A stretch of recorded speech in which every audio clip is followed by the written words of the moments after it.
oh, I took your advice. I bought a house. I'm going to make some money. I said, at the top of the frickin' market?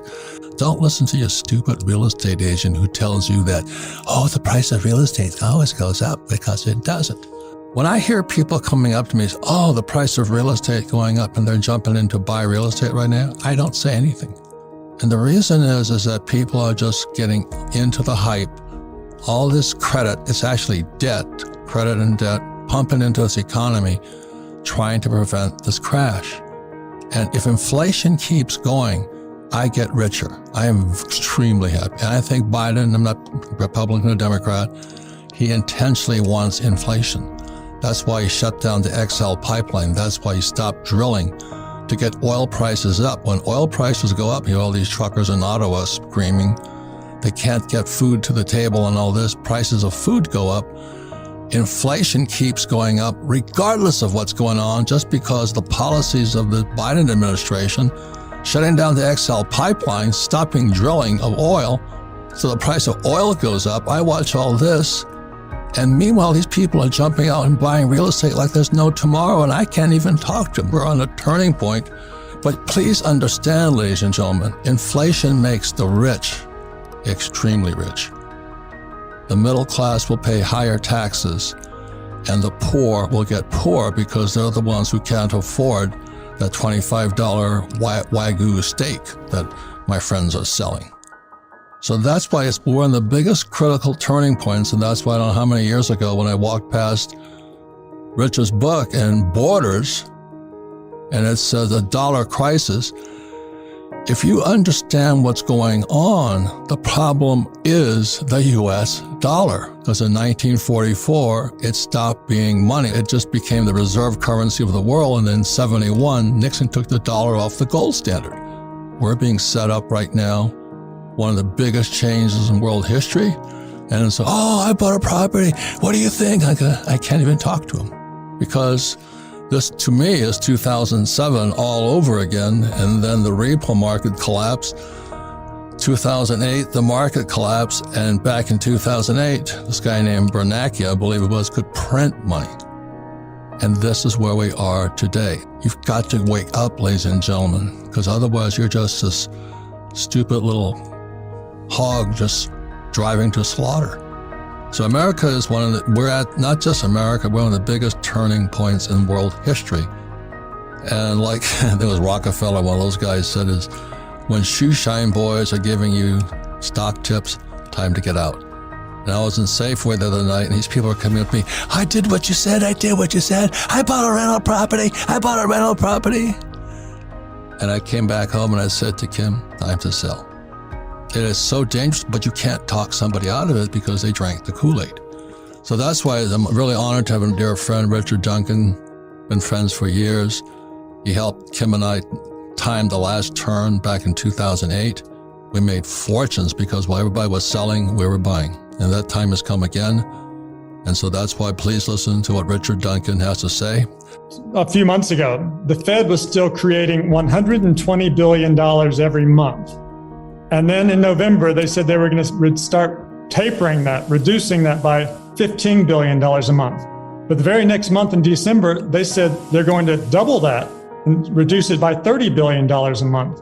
And that meant that it's going to come to a complete stop. The money printing is going to end totally early next month. No more printing next month. No more printing. And then the real blow came because in early January, they started letting it be known that they were planning to do the opposite. Instead of printing a lot of money through quantitative easing, they're going to start destroying a lot of money through quantitative tightening. Now, when they print money, that pushes asset prices up. When they destroy money, that tends to make asset prices fall. And when the stock market heard that, they freaked out. How do they destroy money? Well, they destroy money because when they print money, they buy bonds with that money. And normally, when the bonds mature, they just roll them over and buy a similar kind of bond. But they destroy money by essentially selling those bonds. And when the Fed, what happens is the bonds mature and the Fed doesn't roll them over. Someone else has to buy the bond. So the Fed gets its money back. And when the Fed gets money back, that money just evaporates. The Fed doesn't need to keep any money because it can make all the money it wants anytime it wants to. So it's a bit complicated to explain in just a few sentences, but the bottom line is it's the opposite of quantitative easing. Quantitative tightening destroys money, and that tends to make stock prices fall. And we're about to get a heavy dose of quantitative tightening coming into effect within the next couple of months. And it's going to make it harder and harder for mom and pop to go buy that house they're going to flip. And isn't that going to drive inflation through the roof? Well, they think the opposite. When they, instead of printing money, that's the thing that normally causes inflation. It stimulates the economy, it creates growth. But when they destroy the money, that tends to make asset prices fall, like stocks and property. So people are less rich, so they spend less money. And if they spend less money, then prices tend to fall. So that's why they're doing this. They're worried now that the inflation rate has moved up to 7%, and they're taking steps to bring it back down. But what they may find is this could cause a significant stock market crash. And already last month, the S&P fell almost 10%, and NASDAQ fell 15% between the 4th and the 27th last month. And some of the high-flying stocks got hit a whole lot harder than that. Look at Meta or Facebook, whatever those I call now, they tanked. It lost 26% in a day, destroying $230 billion of American wealth. There goes your 401k, sweethearts. And that's why I spoke out against 401ks forever, you know? And then all you guys who are you're planning on renting your property, people won't be able to afford the rents. That's what it means. Well, so total credit is equal to total debt, because one person's loan is another person's debt, right? So the two have to equal each other. So one way of thinking about this, the easiest way to think about it, is all the debt in the country. Government debt, household sector debt, corporate debt, financial sector debt, all the debt. It first went through $1 trillion in 1964 when I was 4 years old. Now it's $90 trillion, from 1 trillion to 90 trillion during my lifetime. And this credit explosion, which would not have been possible if we had remained on a gold system where dollars were backed by gold.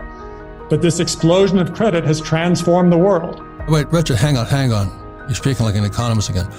Credit is what the Fed and the Treasury allow people to get to the big banks like Wells Fargo and all that. And that credit then allows people, the banks, to send out debt. So then corporations and individuals come in and they take credit and they turn it into debt, but it's the same thing. So by creating credit, debt could explode. Am I correct on that or incorrect? No, I think you put that exactly right. Yeah, credit's not a word people use. They use credit card.